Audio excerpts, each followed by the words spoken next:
Good morning, class 7th. It is your chapter Mughal Empires. Let's start your remaining part of the chapter.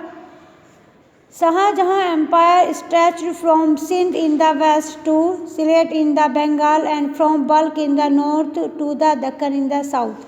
Shahjahan का जो empire था, साम्राज्य था, वो सिंध से लेकर के वेस्ट में चिलिकट तक बंगाल तक फैला हुआ था and from bulk in the north में और फैला हुआ था। ये कहाँ तक? Deccan in the south, south में दक्षिण के पठार तक ये फैला हुआ था। He further consolidated this large empire and tightened his control on various regions already under Mughal authority. उसने आगे जो बड़ा यह एम्पायर था, साम्राज्य था, उस पर अपना जो है पकड़ मजबूत की and Titan his control various, जो अलग रीजन्स थे, विभिन्न जो रीजन्स थे, क्षेत्र थे, जो पहले से ही मुग़ल अथॉरिटी के अंडर में थे, उन पर कंट्रोल अपना टाइट किया, मतलब उन पर पकड़ मजबूत की। In the Deccan region he conquered Ahmednagar while Bijapur and Golconda accepted his authority and agreed to pay him the annual tribute. He conquered, उसने अहमदनगर को जीता, जबकि बीजापुर और गोलकोंडा जो था उसने उसकी अथॉरिटी को स्वीकार कर लिया और वो एनुअल ट्रिब्यूट जो था, जो वार्षिक कर या वार्षिक जो पैसा देना होता था, वो देने के लिए वो तैयार हो गए। ये क्या होता था बच्चों? एनुअल ट्रिब्यूट क्या होता था? कर की तरह दिया जाता है एक तरह से, कि या तो आप जो है लड़ो और लड़ने के बाद अगर आप हार जाते हो तो अंपायर आपके हाथ से गया, नहीं तो आप जो बड़ा साम्राज्य है या जिसने आप पर अटैक करने वाला है उसकी आप जो है उसकी अथॉरिटी को आप मान लो। फिर जो है क्या है, आपको एनुअल वहाँ पर कुछ ना कुछ मतलब देना पड़ता है, पैसा जो है वो देना पड़ता था। He also defeated the Bundel Rajput, उसने बुंदेल राजपूतों को भी हराया। Many powerful land owner in the region such as Chanda and Gondwana and the ruler of Baltistan area in Kashmir were made to pay large tribute to him. और बहुत सारे जो पावरफुल शक्तिशाली जो लैंड ओनर थे, कहाँ पर?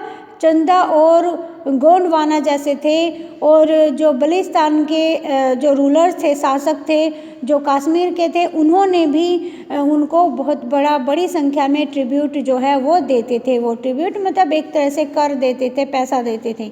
Like his father Shahjahan too faced problem from the Sikh, अपने पिता की तरह शाहजहाँ को भी सिखों की समस्या का सामना करना पड़ा। Shahjahan attempt to gain control over certain central Asian territories failed, और शाहजहाँ जो था वह भी कुछ निश्चित जो केंद्रीय एशियन क्षेत्र थे, टेरिटरीज थी, राज्य थे, उन पर कंट्रोल प्राप्त करने में असफल रहा। He also failed to recover Kandahar from the Safavid shah of Persia, और वह कंधार पर भी अपना कब्जा करने में असफल रहा, जहाँ पर कि पर्सिया में, जहाँ पर कि शाह का राज था।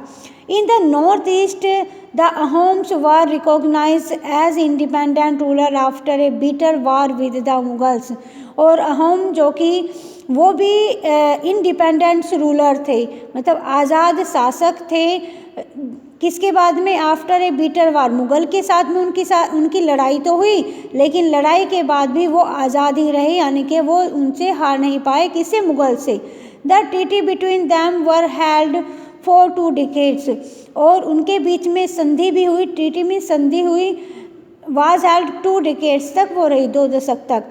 Shahjahan captured Jessore and Bakla, 2 coastal regions in the east. Shahjahan ने ईस्ट जो कोस्टल रीजन थे देश के, बकला वहाँ और जैसोर, वहाँ पर भी अपना उसने कंट्रोल स्थापित किया। This was promoted by the incident of Portuguese piracy, और यहाँ पर क्या होता था, जो पुर्तगाली थे वो वहाँ पर लूट लिया करते थे, या उनका वहाँ पर मतलब आधिपत्य रहता था। The Portuguese stopped all their activities in that region after Shahjahan attacked them, और जो पोर्तुगीज थे, पुर्तगाली जो थे, उन्होंने अपनी सारी एक्टिविटी जो है इस समय पर बंद कर दी थी इन क्षेत्रों में, जब शाहजहाँ ने वहाँ पर अटैक किया।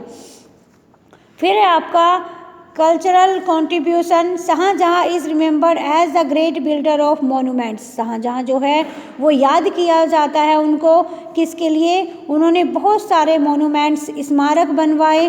These construction took place due to the increase of revenue collected from the large empire. और ये जो कंस्ट्रक्शन था, ये जो बनाने का जो कार्य था, जो ये मोनूमेंट जो बनाए जाते थे, वो होते थे किस लिए?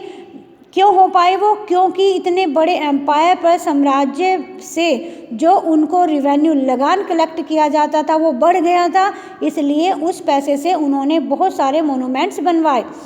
His reign is often referred to as the golden age of Mughal architecture. उनका जो शासन था, शासनकाल था उनका, वो प्रायः golden age of Mughal architecture, कला के नाम से जाना जाता है। The Taj Mahal is the most famous of all his monuments.